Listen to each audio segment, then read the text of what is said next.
Hello, everyone, and welcome to Grid Tonight, your weekly motorsports news program. I'm Adam Lemrace, and with me is Kobe Lambeth from the Podium Finish. A special shout out to our Patreon supporters, Colin, Mark, Michelle, and Robin. Thank you for investing in Grid Network. Link to our Patreon in the video description below.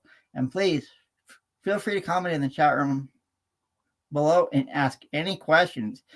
Tonight we'll preview Daytona 500 qualifying, social media trolls going after Formula One drivers, Matt White's grid history update, and the future of Hendrick Motorsports. We'll start off discussing tonight's event. Happens in just 1 hour's time, 8 p.m. Eastern on FS1. Yes, only an hour away. Daytona 500, single car qualifying, 42 entries, going for 40 spots. After tonight, we'll know the front row starters for the Great American Race. Everyone else will be fighting for starting spots in the blue-green vacation duels tomorrow night under the lights in prime time. This year's single car qualifying format for the Great American Race will feature 2 rounds. The top 10 fastest cars advance to round 2 to lock down a spot on the front row. And speaking of front row, for the last 7 years, at least one Chevrolet from Hendrick Motorsports has started on the front row for NASCAR's most prestigious race. Hendrick's taken the pole 6 times in the last 7 years. 2020 been the only year since 2015 when a Hendrick car didn't have the top spot, when Ricky Stenhouse Jr. started on pole for JTG Darley Racing. Chase Elliott got back-to-back poles in 2016 and 2017. Alex Bowman, 2 poles, 2018 and last year, 2021. William Byron got the pole in 2019. The only current Hendrick driver who doesn't have a Daytona 500 pole on his resume is the defending NASCAR Cup Series champion Kyle Larson. Photo you see on the screen taken by Chris Grayson from Getty Images. So, Adam, first question of the night: will Larson become the final current Hendrick driver to win the Daytona 500 pole tonight? And do you expect Hendrick Chevys to be the favorites again? You want here? All right. Here's my pick for the poll. I'm saying Kyle Larson. He does it and becomes the last Hendrick Motorsports driver to win the pole for the Great American Race at Daytona 500, and I believe a Hendrick Chevy will sweep the front row. And to let our viewers know, all four Hendrick Motorsports drivers qualify toward the end later tonight. So it's going to be interesting to see what Hendrick Motorsports has done sitting on the pole for the Daytona 500, with the exception of 2020. It's pretty impressive. So it's going to be interesting to see. Practice. We did have 2 practices last night, or 1 practice yesterday in the daytime and 1 practice at night. So I believe we'll see a Hendrick Motorsports sweep later tonight on the front row for the Daytona 500. Yeah, practice was really interesting yesterday. Those 2 practice sessions, where we saw a mix of single car runs and drafting in the pack, and although it's really hard to read to see who's going to get the pole tonight, coming down to Daytona at the beginning of the year, Hendrick Motorsports obviously has to be one of the favorites to get the pole. I expect Hendrick to bring 4 fast Chevys tonight, and I do expect that they're going to be either on the front row, get the pole, or they're going to be close toward the front, because they really have qualifying figure. And I totally agree with what you said, Adam. It's really been truly remarkable what Hendrick Motorsports has been able to do almost every single year for almost the past decade. Come down here to Daytona and almost a guarantee to sit on the front row for the Daytona 500. But switching to this new Generation 7 car, it's going to be interesting to see if Hendrick will still have the advantage, because during the Gen 6 era, they really blew everyone out of the water in qualifying. But knowing how good Hendrick is, it would not surprise me if we see not 1, but both spots on the front row being filled by Hendrick Motorsports Chevys. And as we already know, all 36 charter teams locked in. 6 open cars are trying to race their way in. And out of the 6 drivers trying to race their way in, 2 of them will know by the end of single car qualifying tonight whether or not they'll be guaranteed a spot in Sunday's show. The 2 fastest open cars will make the Daytona 500 on speed, and they can fall back on their qualifying lap if they aren't the best finishing open car in their duel tomorrow night. And looking at the teams not locked into the race, Beard Motorsports returns with Xfinity regular Noah Gragson, who failed to qualify for the race last year. 1997 Formula One world champion Jacques Villeneuve enters the Great American Race looking to add a Daytona 500 trophy to his resume. Villeneuve will drive for the new team, Team Hesselberg. 2 entries from MBM Motorsports, JJ Yaley and Timmy Hill piloting those entries. Then the Biff, Greg Biffle, is back, making his return to the NASCAR Cup Series, driving the number 44 Chevrolet for the NY Racing Team that's aligned with RCR. Last but not least, as you can see on the screen, the Money Team Racing, owned by boxing great Floyd Money Mayweather, finally makes his on-track debut. Kaz Grala is driving that number 50 Chevy, photo courtesy of the Money Team. So, Adam, out of all of those drivers I mentioned who are trying to fight their way into the Daytona 500, who's most likely to lock themselves in tonight and make the race on speed, at least? I'm going to start with Greg Biffle, and he has a really cool sponsor in his car, Grambling State University.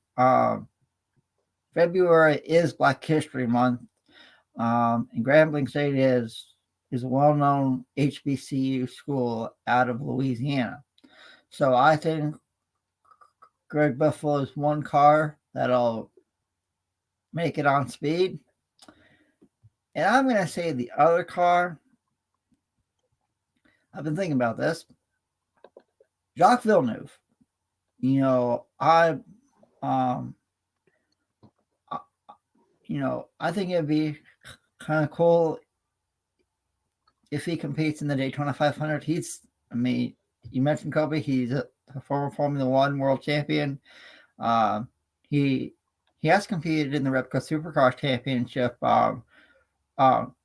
in the past as a replacement driver for Greg Murphy. So I'm going with Greg Biffle and Jacques Villeneuve. It's really interesting you chose Jacques Villeneuve. I know when Villeneuve did the preseason test at Daytona last month, the car was really graded in the draft, but they were really lacking some single car speed. So between last month's test and now, it's going to be interesting to see if Team Hesselberg was able to unlock some speed in that car. And we do have a comment in the chat room from Downforce Digital saying, "Trust me, Jacques Villeneuve isn't gonna get in on speed tonight." So, Adam, we have a viewer right there disagreeing with you, and I'm also gonna have to disagree with you on this one. But first, I do agree that Greg Biffle will get on speed because they have that alliance with RCR, and I believe Greg Biffle's going to have the horsepower under the hood to make the race in on speed. But when you're looking at the second driver who could potentially make it in, it's a little bit of a toss-up to me. But I'm going to go with the driver who was in the position last year to race his way in, but unfortunately didn't make it. I believe got caught up in an accident late in his duel. I think that the driver, the number 62 Bears Motorsports Chevrolet, Noah Gragson, is going to get in the Daytona 500. He's going to be just fast enough to join Greg Biffle and get in the race on speed. And now let's make a quick prediction before moving on to the next topic. Adam, who will win the pole for the 64th running of the Daytona 500, and which driver will join them on the front row? First of all, I'm going with Kyle Larson as my pole sitter for the Daytona 500. And his outside, and on the outside pole, well, this man is from Georgia. And if you follow sports from the state of Georgia, the Atlanta Braves last year won the World Series. The Georgia Bulldogs won college football's national championship. And on Sunday, we saw former University of Georgia quarterback Matthew Stafford win the Super Bowl for the Los Angeles Rams. So, driving the number 9 Napa Chevrolet for Hendrick Motorsports. It's a Hendricks week. I'm going with Chase Elliott. I think the good times roll on with Chase. So there you go. Kyle Larson is your pole sitter, and Chase Elliott, his Hendrick Motorsports teammate, is alongside. Kyle Larson, Chase Elliott on the front row. That's Adam's picks. And we want to remind all of our viewers out there watching around the world, please share your prediction in the chat room below, and we'll display it here on the screen live on the air.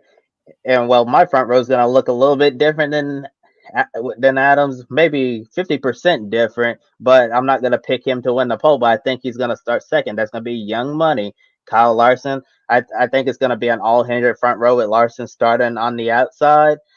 But the pole sitter, the talk in the garage, the talking media day to day. A lot of people have been pointing the finger at that number 48, Ally Chevrolet. Think Alex Bowman's gonna win another pole in the Daytona 500. And let our viewers know you can watch Daytona 500 qualifying after Kobe and I are done on FS1 at 8 p.m. Eastern Time. And now moving on to some news from down under in Australia. The only event to be inducted into the Supercars Hall of Fame could make a return this year. At the Save the Adelaide 500 rally on Sunday, South Australian supercar drivers Nick Percat, Scott Pye, and Todd Hazelwood attended the event along with SA Labor leader Peter Malinowskis. Malinowskis stated that if Labor wins the upcoming election, then the Adelaide 500 would make a return to the Supercars calendar at the end of the season on the first weekend of December. The last time the Adelaide 500 was run was in early 2020. In fact, the Adelaide Street Circuit used to be home to the Formula One Australian Grand Prix before it moved to Albert Park in Melbourne. The photos you see on the screen courtesy of Kara Jenkins, who was also at the event. And if any more news develops from this, we will report it here on Grid Tonight. After Williams unveiled his 2022 Formula One car, Nicholas Latifi revealed that he had to hire security to protect him due from all the fallout we saw from the Abu Dhabi Grand Prix. Latifi was the driver who caused the safety car to come out late in the race. That eventually led to the drama involving race director Michael Masi and the ending to the epic championship battle between Lewis Hamilton and Max Verstappen, leaving a sour taste in everyone's mouth.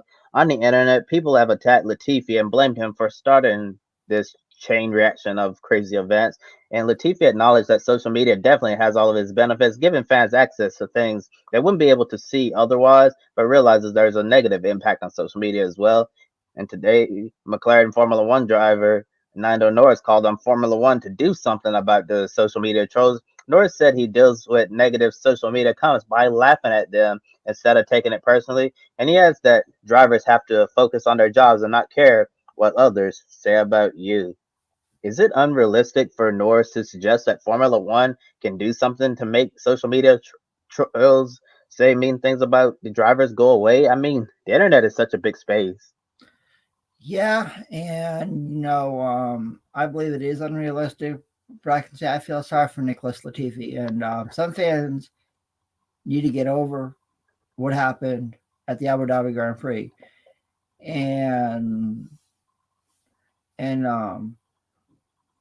if you don't have anything nice to say on social media, do not say it at all.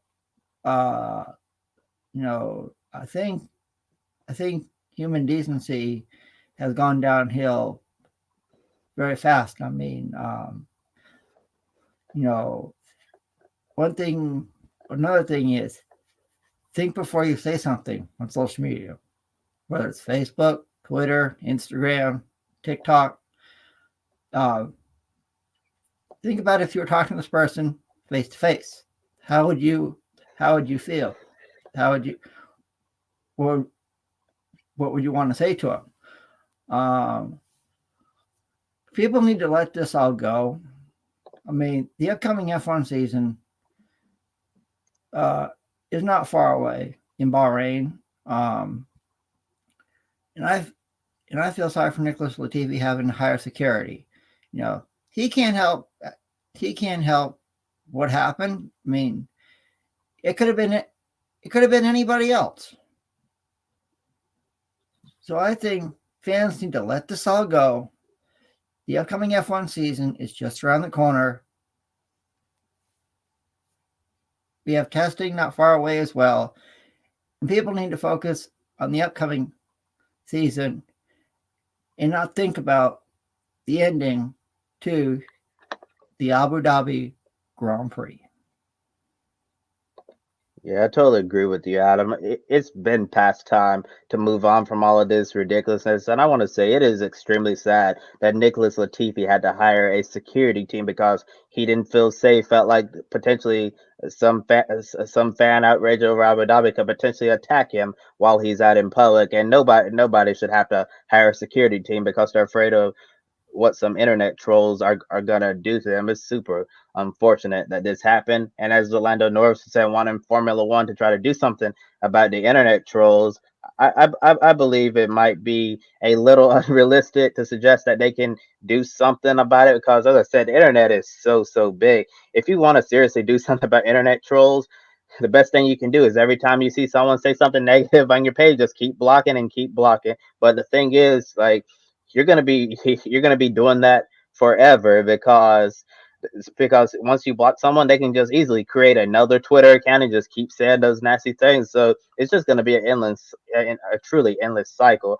And and considering that these drivers have such a large platform, it's going to be virtually impossible to do what Lando Norris is talking about. But what I will suggest is what we've seen what some athletes have done. They hire somebody to do their social media for them, so you don't have to look at all those comments. I think for drivers who look at those comments and especially the nasty ones, and then it really messes with their mental health. I think the best thing that they can possibly do if they don't already have this already is to hire somebody to do your social media for you.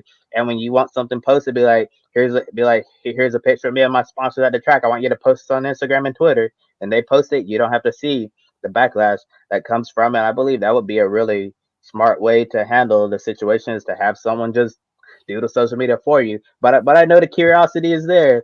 I felt that myself. Like like I tell myself, I'm not gonna look at what people are saying about this. But still that bug in me, that bug of curiosity inside of me, really makes me want to know what people are saying. I'm sure the drivers may feel that way as well. They'd be like, although I know I shouldn't look, I really want to look because I'm curious to know what people are saying. But if something's like bothering them that badly, I really strongly suggest just hire somebody to do social media for you.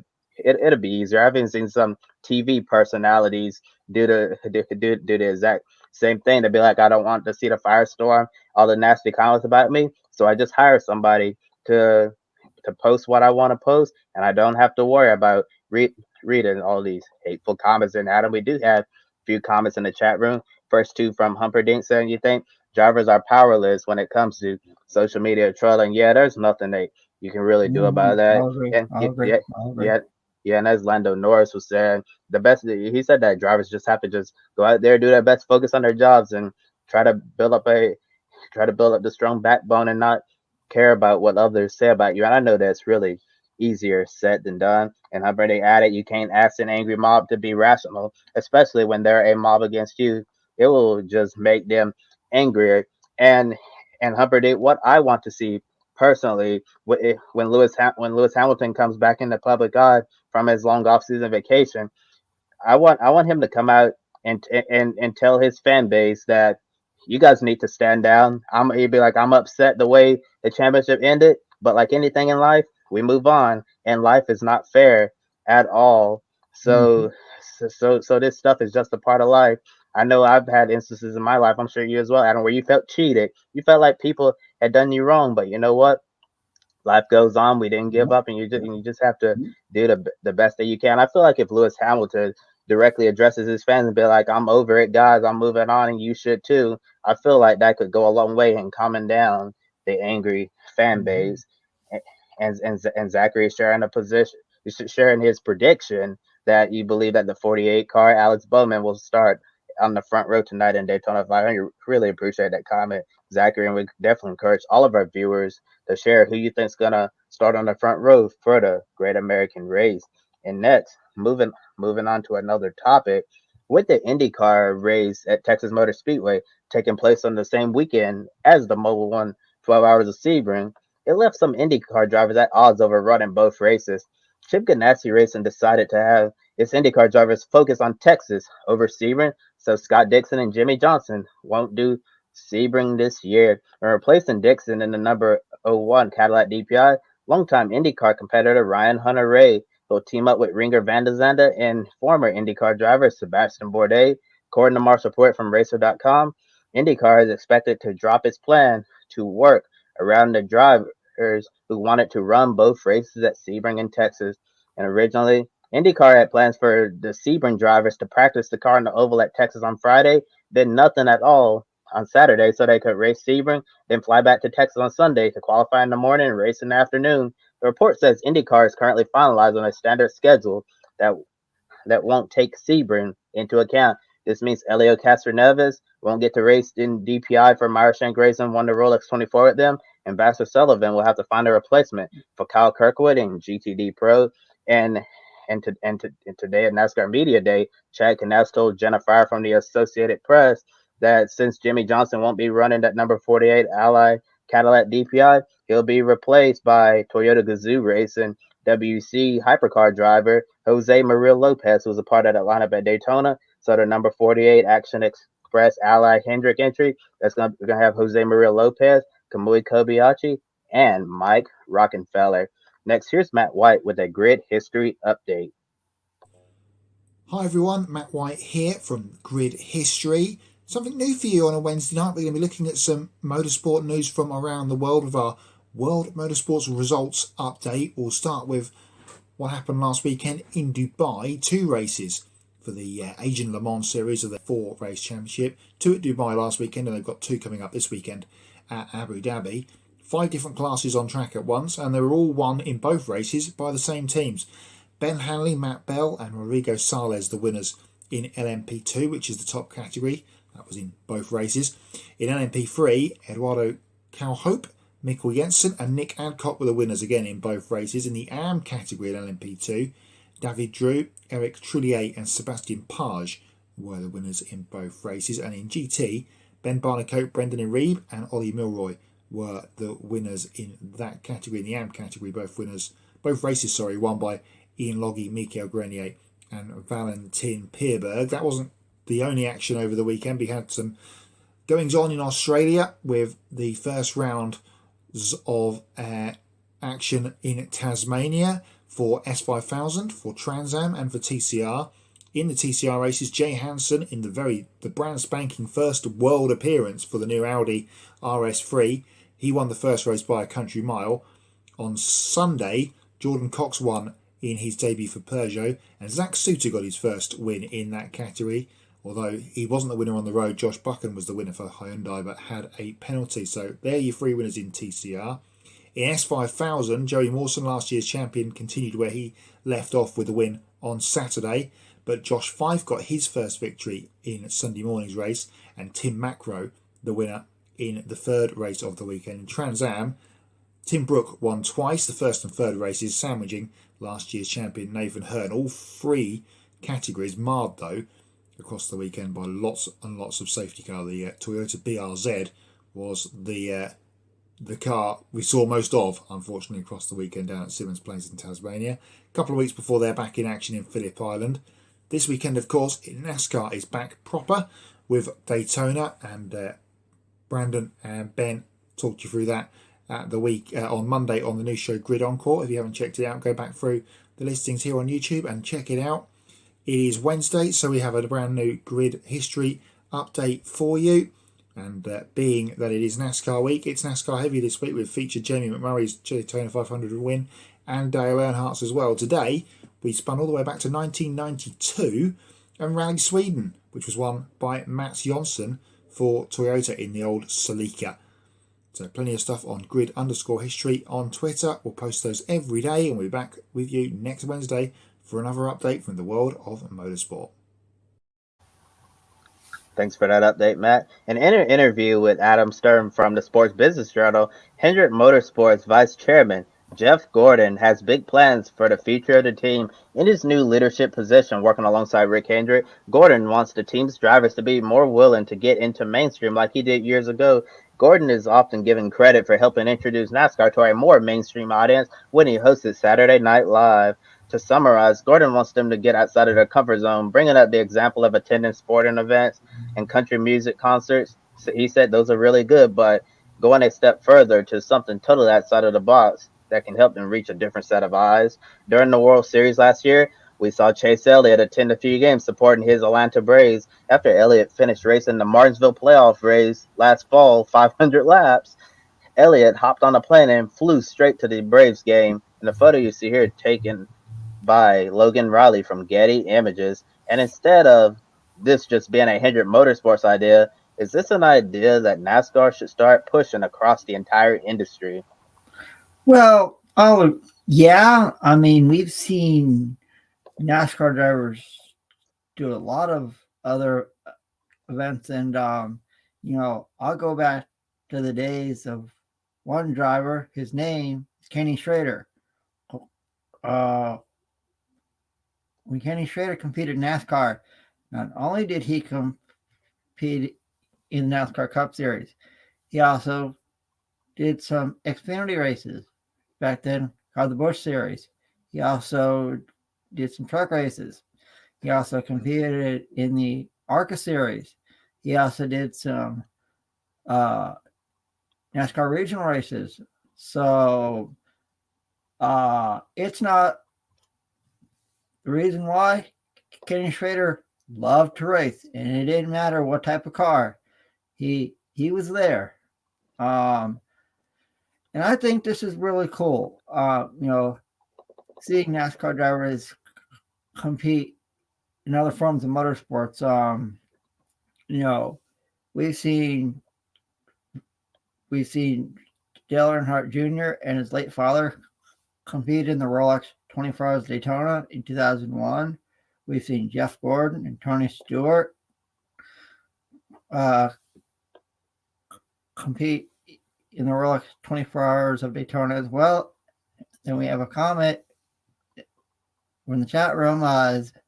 Zachary Wall says, fun fact, Greg Ives, Alex Bowman's crew chief, got last 5 front row starts at Daytona. 2015 third, 2016 third, 2017 second, 2018 first, 2019 second, 2020 second, and last year on the pole. That's pretty remarkable.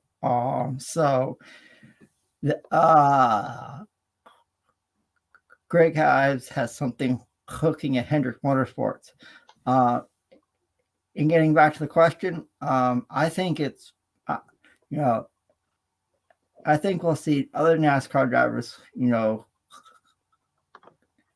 go out there and compete in other forms of motorsports. Why? Because they love to race. Most recently, we had William Byron competing in a late model race on Monday night at New Smyrna Speedway in New Smyrna, Florida, and he won. So I like the idea, and I think it'll happen for many years to come. Well, Adam, I think the idea as a whole for Jeff Gordon to say that his drivers need to go outside of the box and dive a little bit deeper in the mainstream. I think that this is not only an idea that can be implemented in just Hendrick Motorsports. I think this is something NASCAR should be shooting for all across the country to try to help the sport grow even more than it already has in the last few years, bringing in different fans. And what I'm thinking about, like more mainstream, like something outside of the box. I'm sure you guys have heard of the show Big Brother that's on CBS. It used to be one of my favorite shows, but I don't really watch it anymore. And I know in the past they've had guest host the different competitions and stuff during the week. I think what would be an interesting idea would have a and actually in the past they have had a NASCAR themed competition on Big Brother. So I think it would be really interesting to have, let's say, a Chase Elliott, William Byron, Alex Bowman, or Kyle Larson fly out to the Big Brother house during the week and host a competition and get and get eyes on them in front of an entirely new audience. I think doing something like that would be really huge for them to do something different, like Jeff Gordon said, compared to just going to a country music concert, different type of concert, or just a sporting event like Chase Elliott attending the Braves game, or after Kyle Larson won the championship, he went to the Crypto.com arena, formerly known as the Staples Center, and attending a Los Angeles Lakers game. Yeah, that type of stuff really helps. But I totally agree with Jeff Gordon. You got to take chances and do different things, because all of these guys, yes, they're drivers, but they're also the ambassadors of the sport as well. Is their job to go out there, project the image that NASCAR wants them to project it and help grow this fan base. And another big thing, Gordon has also put, as you mentioned, Adam, he's pushing his drivers to race in other disciplines outside of NASCAR. In Stern's article, Gordon compared Kyle Larson to a modern day AJ Foyt or Mario Andretti running on dirt all over the country. Even Alex Bowman's been running more dirt races. He recently made his World of Outlaws sprint car debut at Volusia. Chase Elliott getting more seat time on the dirt. Ran the Chili Bowl the last couple of years, and he did the Rolex 24 at Daytona with Action Express Racing. Last year, his first time in a high downforce prototype.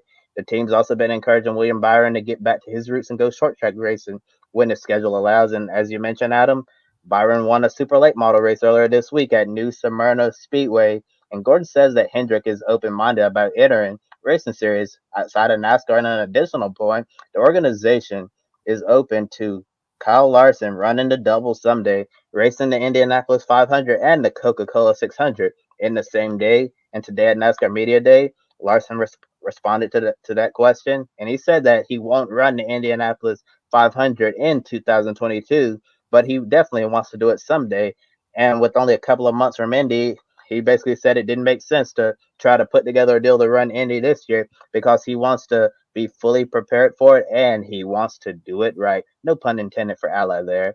And if Hendrick decides to compete outside of NASCAR, which racing series makes the most sense for them to enter? Well, I was thinking about this. We've seen Roger Penske and Michael Andretti. You know,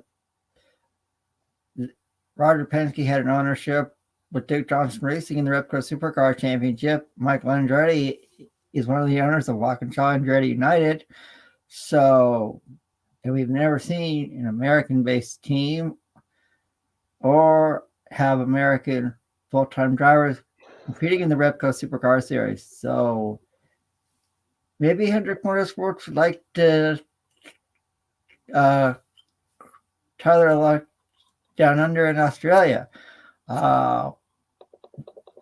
With the new Gen 3 car that Supercars is going to race in a couple of years, you could say it's almost the same thing as what NASCAR has now with its Gen 7 car. So I think it'd be kind of cool to see Hendrick Motorsports compete in the Repco Supercars Championship. In another series, before NASCAR, Hendrick Motorsports competed in IMSA. One of the drivers was South African-based Sarah Vandermerwe. So maybe Hendrick Motorsports go back to competing in IMSA. We've seen former Hendrick Motorsports drivers Jimmy Johnson compete. Chad Canales, has been seen at the Rolex 24 Hours Daytona. Jeff Gordon, when he drove for Hendrick Motorsports, he competed in the Rolex 24 Hours Daytona. You mentioned Chase Elliott. So maybe one day we'll see Hendrick Motorsports have a full-time IMSA team in the WeatherTech Sports Car Series. New LMDH cars, are going to appear on the grid in 2024. So who knows?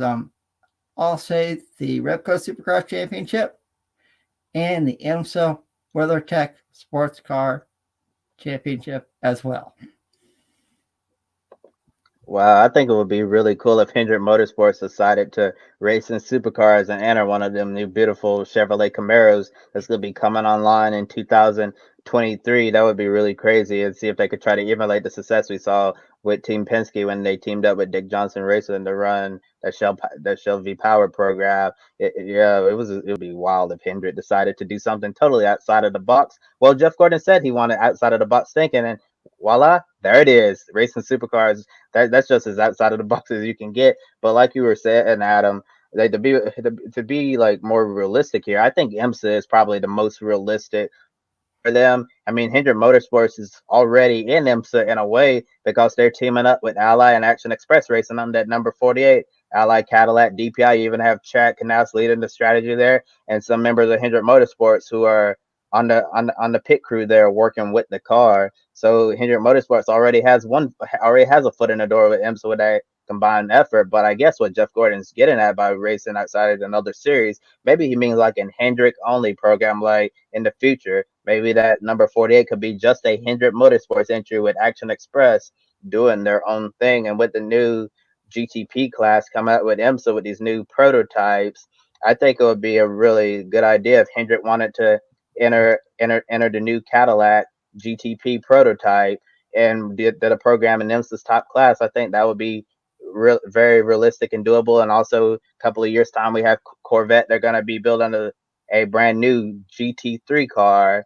I know right now they're running the modified GTLM car in the GTD Pro class, but 2 years time they're going to have a GT3 car that looks really good, and they're also going to be handing out the cars to customers. So maybe Hendrick Motorsports will be a customer of Corvette Racing and go GTD Pro race. I know Ford's going to have a program with Multimatic as well, future GT racing and prototype racing in the United States.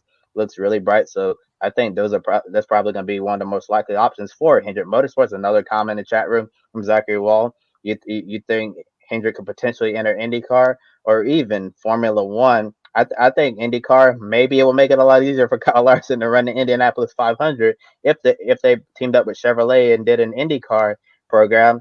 As for Formula One, I gotta say that's probably a reach because it costs so much money to race in Formula One. So, but Rick Hendrick certainly has a lot of money. So if he wants to invest and go start a Formula One team, have at it, Mr. H. Have at it. Yeah. I mean, wouldn't it be pretty cool, Kobe, to see a Hendrick Motorsports F1 car in the future? I mean, it could be an all-American based team. And who knows what driver we could get. I mean, we could see maybe someone like Colton Herta, or maybe if McLaren want to give release Pat Ward from their contract, maybe a Pat Ward drive a Hendrick Motorsports car. And we have another comment from Zachary, and he says, I don't see F1, but it is a reach, but it will get outside thinking. Yeah, Zachary, I agree with you on that. And we thank you for all the comments here on Grid Tonight. We really do appreciate it. And now to some more sports car news. Ex-Formula One driver Danny Kivat make his debut in the FIA World Endurance Championship and compete in the 24 Hours of Le Mans. Kiva will compete in the LMP2 class with G-Drive Allgrave Pro Racing. He'll team up with James Allen and Renee Binder. G-Drive will also field 2 LMP2 cars in the European Le Mans Series. John Falb, James Allen, and Alex Peroni in one car, and Romain Ruzanov and Sophia Flesch in the other Gibson-powered Orica, and the photo you saw on the screen was courtesy of the team. Kobe, another edition of Grid Tonight is in the books, and it's just about time to see who starts on the pole for the Great American Race on Sunday. Yeah, just about 25 minutes away from qualifying, and that's it for tonight's episode of Grid Tonight. And please be sure to like and subscribe to Grid Network here on YouTube. You can follow us on Twitter, Facebook, Instagram, and TikTok. We encourage you to take 5 minutes after our show and consider joining our Patreon. Invest in Grid Network to keep us on the air well into the future. Do you want to buy me a coffee? Click the link in the video description below, and you can buy a drink for your favorite on-air talent here at Grid Network. I want to continue to give a big thank you to Edward Hunter from formerly E-Zone for buying us one. We greatly appreciate it, Ed. And any amount will help us continue growing our professional motorsports media outlet. Visit public.com, also known as the stock market social media home. A link below and referral code gives you $5 to invest immediately. Public.com will allow you to connect with your friends. You can make new friends and use tools to learn how to properly invest in the stock market. And looking at our upcoming schedule for the week, Thursday morning, we actually have a grid doubleheader this Thursday. Well, tomorrow, Thursday morning, a new episode of Women in Motorsports. Busch Beer making a significant investment in women racing in NASCAR. Then later in the day, Thursday night, a special edition of Grid Live pre-race for the dual races at Daytona. Who'll start where in the Daytona 500? Catch the show tomorrow night at 6 p.m. Eastern Time. And then Saturday, we don't have anything on the schedule, but Sunday, a Grid Live doubleheader. Our Grid Live Daytona 500 pre-race show at 11 a.m. Eastern Time. Then Grid Live wrap-up 90 minutes after the 64th running of the Great American Race. So got a lot going on these next couple of days. Lots of racing. For Adam Lemeries, I'm Kobe Lambert from the Podium Finish. Thank you for watching, and we'll see you next time. Don't be an anonymous investor. Join the stock market social media platform, public.com. Invest any amount of money and share with friends and new friends. Discover new opportunities, such as new companies and potential business partners, and useful tools for beginners, and share your experience with friends on public.com. Link in the video description gets you $5 for being a Grid Network viewer.